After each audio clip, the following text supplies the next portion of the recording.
बादशाह अकबर और उनके नवरत्न बीरबल के किस्से काफी मशहूर हैं। आइए सुनते हैं उनका एक नया किस्सा। मिश्री का हीरा।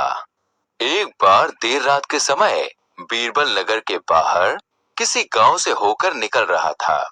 थोड़ी दूर चलने पर उसे एक झोपड़ी दिखाई दी जिसमें से किसी के रोने की आवाज आ रही थी।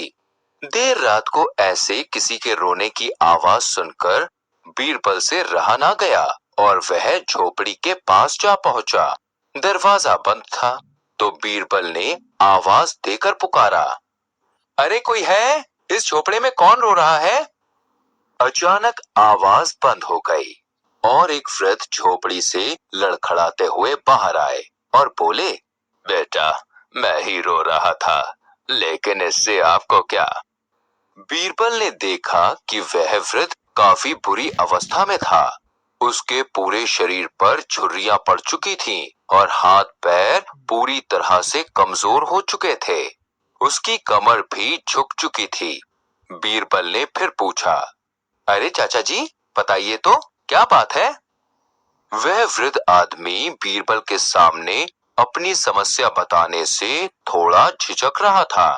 जब बीरबल ने उसकी सहायता करने का वचन दिया तो वह बोला, बेटा मैं एक शिल्पकार हूँ और किसी भी वस्तु से इतनी अच्छी मूर्ति बना सकता हूँ कि आप असली या नकली में कोई फर्क नहीं बता पाएंगे। पर अब मेरी उम्र हो चुकी है और मेरे अंदर काम करने लायक शक्ति नहीं है। अगर मेरा कोई बच्चा होता तो वो इस उम्र में मेरा सहारा बनता, पर घर में मेरे अलावा कोई नहीं है।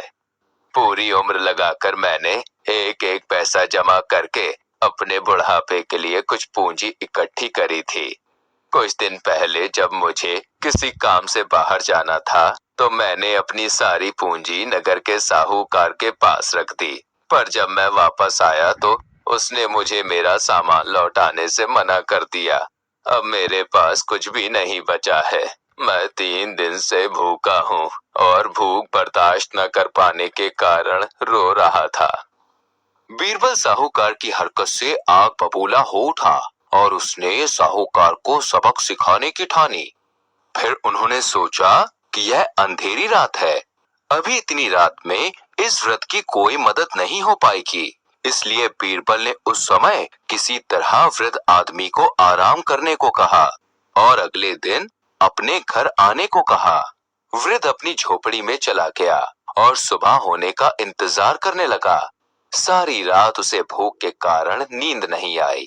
अगले दिन सूर्योदय होते ही वह वृद्ध अपनी लाठी टेकते हुए बीरबल के बताए पते पर निकल पड़ा।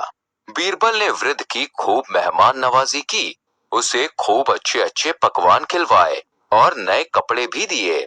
जब वृद्ध का पेट भर गया तो बीरबल ने कहा, चाचा जी इस समय आपको केवल 15 दिन का खर्चा देकर वापस भेज रहा हूँ। इसके साथ ही मैं आपको एक मिश्री का डला दे रहा हूँ। आपको इस मिश्री के डले को इस तरह से तराशना है कि ये बिल्कुल एक सुंदर हीरे जैसा लगे। आप जल्द से जल्द इस मिश्री के डले का हीरा बनाकर मुझे दे दीजिए और फिर 15 दिन बाद आइए। मैं वादा करता हूँ आपको आपकी जमा पूंजी वापस मिल जाएगी। वृद्ध कमाल के शिल्पकार थे। उन्होंने मिश्री के डले को इतना सुंदर तराशा कि वह असली के हीरे को भी मात दे देता। अब इसके आगे का काम बीरबल का था। बीरबल जानता था कि साहूकार धन और जवाहरात का बहुत बड़ा लालची है।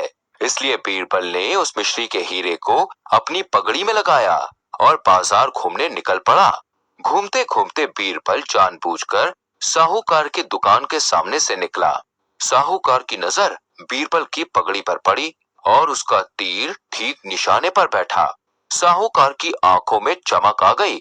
साहूकार सोचने लगा कि किसी न किसी तरह वह हीरे को हथिया ले। वह बीरबल से चालाकी से बोला, क्यों भाई ये नकली हीरा पगड़ी में लगाकर कहाँ घूम रहे हो? बीरबल समझ गया कि साहूकार उनके जाल में फंस गया है। वह भी भोलेपन से बोला, कैसी बात करते हो साहूकार जी? 20,000 की सोने की मोहरें देकर खरीद कर लाया हूँ इसे। 100% शुद्ध और असली हीरा है यह। साहूकार हंसकर बोला, तुम्हें किसी ने बेवकूफ बनाया है। मैं एक साहूकार हूँ और सोते जागते मेरा हीरे जवाहरात से ही पाला पड़ता है। मैं नहीं समझ पाऊंगा कि हीरा असली है या नकली। यह नकली हीरा 200 मोहर देने के लायक भी नहीं है। यह सुनकर बीरबल मायूस होने और रोने का नाटक करते हुए बोले, हे भगवान, मेरी मेहनत की कमाई का क्या होगा? मैं तो लुट गया। तब साहूकार बड़ी चालाकी से बोला, भाई, मुझे तुम्हारी यह दशा देखकर बहुत अफसोस हो रहा है। अच्छा, एक काम करो, यह हीरा तुम मुझे 2000 मोहर लेकर बेच दो। मैं तो इसका कुछ ना कुछ अच्छा इस्तेमाल कर ही लूंगा, वरना कहीं और तो तुम्हें कोई इसकी फूटी कौड़ी भी नहीं देगा। बीरबल मन ही मन प्रसन्न हुआ और साहूकार को हीरा देकर बड़ी प्रसन्नता से 2000 मोहरे लेकर वहां से वापस आ गया। साहूकार भी अपनी चतुराई पर बहुत खुश हो रहा था। जब रात हुई तो साहूकार ने दुकान बंद करी और हीरा लेकर घर की तरफ निकल पड़ा। रास्ते में उसे चोरों का डर लगने लगा। अपना हीरा बचाने के लिए उसने हीरा मुंह में रख लिया। घर पहुंचते पहुंचते मिश्री पिघल गई और इसके साथ हीरा भी। साहूकार के पास अब केवल अपना सर पीटने के सिवा कुछ ना बचा था। उधर बीरबल 2000 सोने की मोहरे लेकर उस वृद्ध आदमी के पास पहुंचा। इतना धन देखकर बुजुर्ग की खुशी की कोई सीमा ना रही। वह बीरबल को कोटि कोटि धन्यवाद देने लगा। उस पर फिर बीरबल बोला, चाचा जी, इसमें मेरा कोई उपकार नहीं है। यह आप ही के हाथों की कारीगरी का कमाल है। अब आप इस धन से अपना बुढ़ापा चैन से बिताइए। तो इस तरह बीरबल ने एक वृद्ध आदमी की मदद की और लालची साहूकार को सबक सिखाया।